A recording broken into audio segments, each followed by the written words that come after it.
do with what we ignite today is up to you. I'm going to try and support you as much as I can going forward with things, and Sandy's already started using one of my tools already. My daily inspirational message is one of those where, and I know we get a whole lot of mails every day and we hate it, and I probably delete about 300 emails every single day ruthlessly, that I maybe delete 10 that I need, okay, because it drives me insane. So I want to send you another email, but the difference with this email, there's a difference. The difference with this email is it's your daily call to action. It's the reminder to do things differently. Anyone here know the definition of insanity as described by Albert Einstein? It's doing the same thing over and expecting a different result. Andrew, am I right? Okay. So we keep doing that, we keep getting the same results, and then we go, what is wrong with... Well, this is what that message is going to do. It's going to remind you not to run into the wall. Because think about it, if I run into that wall as hard as I can, now take 3 steps back, will I get a different result? Okay. So if you keep doing things the way you've always done them, you're going to keep getting the same results you've always got, right? So that message, there's value in the message. There's definitely value in what you're going to read. But that's not the point. It's the reminder. Remember, it's not about the knowledge. It's not about what I'm going to share with you today. It's about what you're going to do with what I share with you today. So that's what the important thing is what are you going to take away? Because what is the biggest challenge that we have in our lives? Is we all look at our lives and we go, everything's in my way. How am I going to get through Monday? How am I going to get through the week? How am I going to get through tomorrow? Because we just don't really like what we do. We just haven't got our stuff together. I'm saying let's change that today. Let's come to this experience. Let's come and spend these couple of hours together, and let's not sit and go, I'm going to get through this next few hours. Because what's that going to do for you? You've got to be here anyway, right?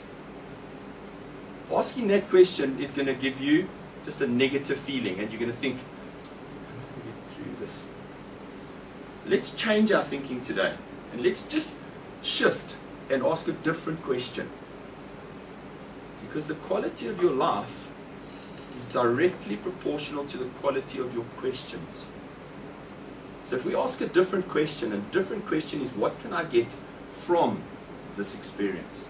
What can I get from each day? What can I give and share and get from all my relationships with my spouse, with my fellow colleagues, with my customers? When you approach life from a different perspective and you're asking a different question, everything changes. Because we can't change interest rates, right? Price of petrol, state of the economy, but we can change one thing. What is that? Sandy, it's you. If you want the world to change, you need to change. Because everything will change the moment you look at it differently. So you have 100% control over that one thing in your life, which is you.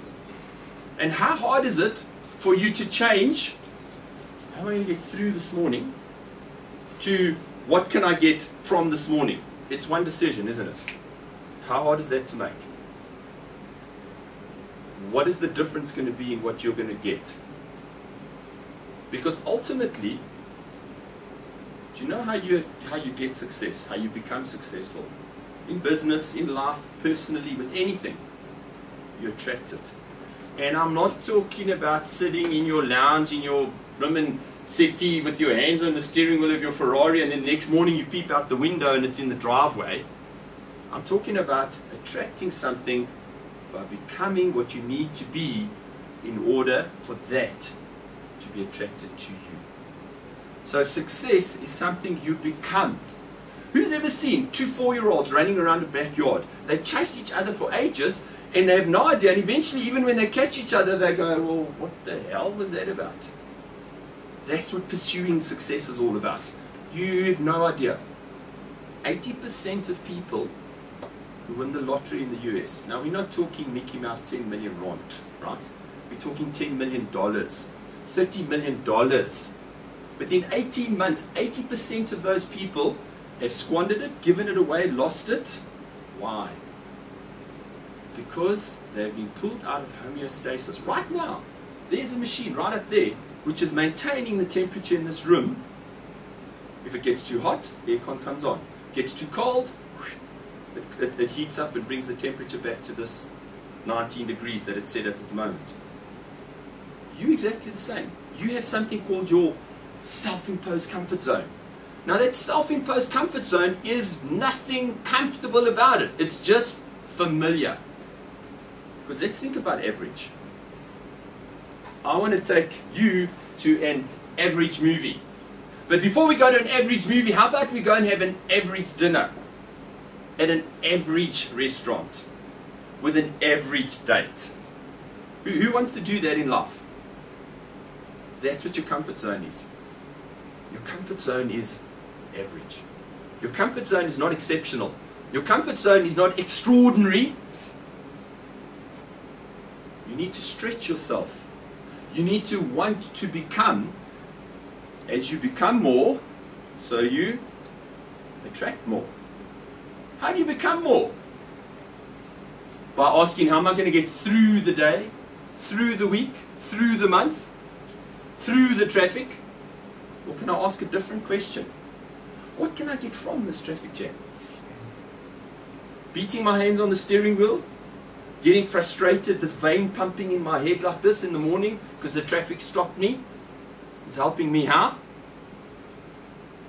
Listen, as Jim Rohn says, you should be able to turn frustration into fascination.